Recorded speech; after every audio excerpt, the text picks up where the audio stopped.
رانا بشارت احمد صاحب نے مسجد فضل لندن کے علاقے سے ہم سے پوچھا ہے۔ وہ کہتے ہیں کہ آج کل کے حالات کے مطابق گھر پر نماز پڑھنے کا حکم ہے، ارشاد ہے،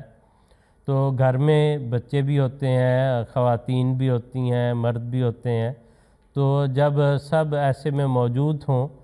تو صف بنانے کا کیا طریق ہے، اس بارے میں ہماری رہنمائی کر دیں۔ اس حوالے سے جب ہم حضرت مسیح موعود علیہ السلام کا ایک ارشاد دیکھتے ہیں جس میں حضور نے فرمایا ہے کہ امام کا کام ہے کہ وہ آگے کھڑے ہو۔ بعض لوگ یہ سمجھتے ہیں کہ امام اگر صف کے درمیان میں بھی کھڑا ہو جائے تو کوئی بات نہیں،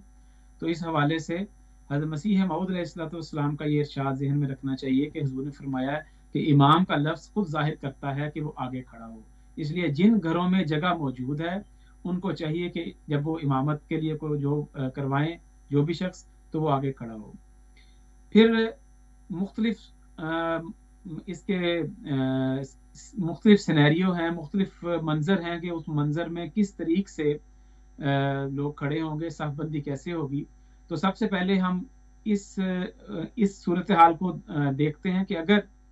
صرف 2 مقتدی ہوں تو امام کہاں کھڑا ہوگا۔ اس صورت میں حضرت ابن عباس رضی اللہ تعالی عنہ کی ایک حدیث ملتی ہے کہ وہ فرماتے ہیں کہ میں نے حضرت میمونہ رضی اللہ تعالی عنہ جو کہ میری خالہ تھی اور ام المومنین تھی، میں ان کے ہاں رات بسر کی۔ تو چھوٹے سے حضرت ابن عباس رضی اللہ تعالیٰ عنہ فرماتے ہیں جب آنسلم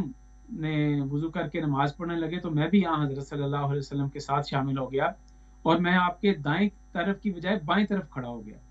تو جس پر آپ نے مجھے اپنے بائیں طرف سے پکڑ کے مجھے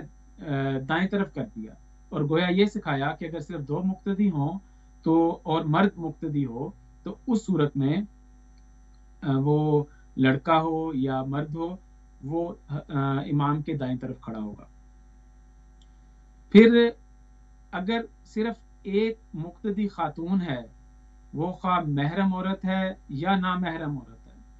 اس کے متعلق بھی احادیث سے یہی پتہ لگتا ہے کہ وہ پچھلی صف میں کھڑی ہوگی۔ چنانچہ حضرت امام بخاری رضی اللہ تعالیٰ عنہ نے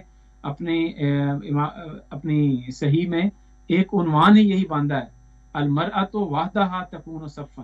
کہ عورت اکیلی ہی صف ہے، اس کو الگ سے کسی کی ضرورت نہیں ہے کہ اس کے ساتھ آ کے کوئی کھڑا ہو۔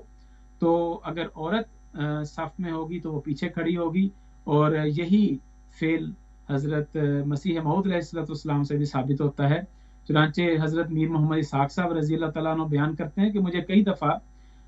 گھر میں نماز پڑھنے کا موقع ملا، حضرت مسیح موعود علیہ السلام مجھے اپنے دائیں طرف کھڑا کرتے تھے اور عورتیں پیچھے صف بنا لیا کرتی تھیں۔ تو اس سے بھی یہ پتہ لگتا ہے کہ اگر ایک مرد مقتدی ہو تو وہ دائیں طرف کھڑا ہوگا۔ چنانچہ حدیث میں آتا ہے کہ حضرت انس رضی اللہ تعالیٰ عنہ بیان کرتے ہیں کہ ایک دفعہ آنسلم نے مجھے اور میری والدہ کو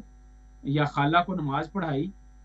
تو مجھے اپنے دائیں طرف کھڑا کیا اور جو میری والدہ تھیں یا جو میری خالہ تھیں ان کو ہمارے پیچھے کھڑا کیا۔ تو یہ روایت بھی ملتی ہے، اور اسی طرح حضرت عائشہ رضی اللہ تعالیٰ عنہ جو کہ محرم عورت تھی، آنسلم کی زوجہ محترمہ تھی، ان کے متعلق آتا ہے کہ ان کو بھی حضرت صلی اللہ علیہ وسلم نے پیچھے کھڑا کیا۔ پھر اگر مرد ہوں، بچے ہوں اور عورتیں ہوں اکٹھے تو اس صورت میں کیا ترتیب ہوگی، تو اس کے حوالے سے بھی جو حدیث سے پتہ لگتا ہے وہ یہ پتہ لگتا ہے کہ حضرت صلی اللہ علیہ وسلم سب سے پہلے مردوں کی صف بنایا کرتے تھے، اس کے بعد بچوں کی، اور اس کے پیچھے عورتوں کی صف بنایا کرتے تھے۔ چنانچہ حضرت ابو مالک اشعری رضی اللہ تعالیٰ عنہ بیان کرتے ہیں کہ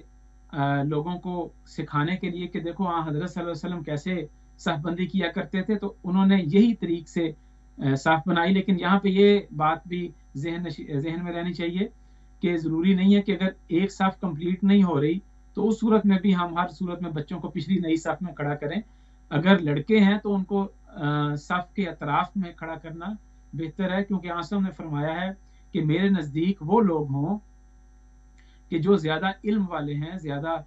قرآن کریم کو زیادہ جاننے والے ہیں، تو اس لحاظ سے جو امام کے بالکل پیچھے ہوگا وہ بالغ مرد ہونا چاہیے، اور اطراف میں اگر جگہ بچے تو بچوں کو ہونا چاہیے، اگر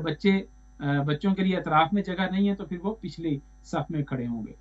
تو یہ مختلف اس کی صورتیں ہیں، لیکن یہاں پہ بعض اوقات ایسے ہوتا ہے کہ محرم عورت ہے، گھر میں نماز باجماعت ہو رہی ہے اور جگہ نہیں ہوتی اتنی کہ ان کی الگ صف بنائی جا سکے، تو اس صورت میں یہ ایک مجبوری کی صورت ہے۔ تو حضرت مسیح موعود علیہ السلام کے ایک فعل سے یہ استدلال ہوتا ہے کہ حضرت مسیح موعود علیہ السلام کو جب بعض اوقات کھڑے کھڑے چکر آ جایا کرتے تھے تو وہ حضرت اماں جان رضی اللہ تعالی عنہا کو اپنے ساتھ دائیں طرف کھڑا کر لیا کرتے تھے تاکہ سہارا رہے اور آپ کو چکر آنے سے کوئی نقصان نہ ہو۔ تو یہ صف بندی کے مختلف طریق ملتے ہیں اور ہمیں اس کے مطابق ہی صف بندی کرنی چاہیے۔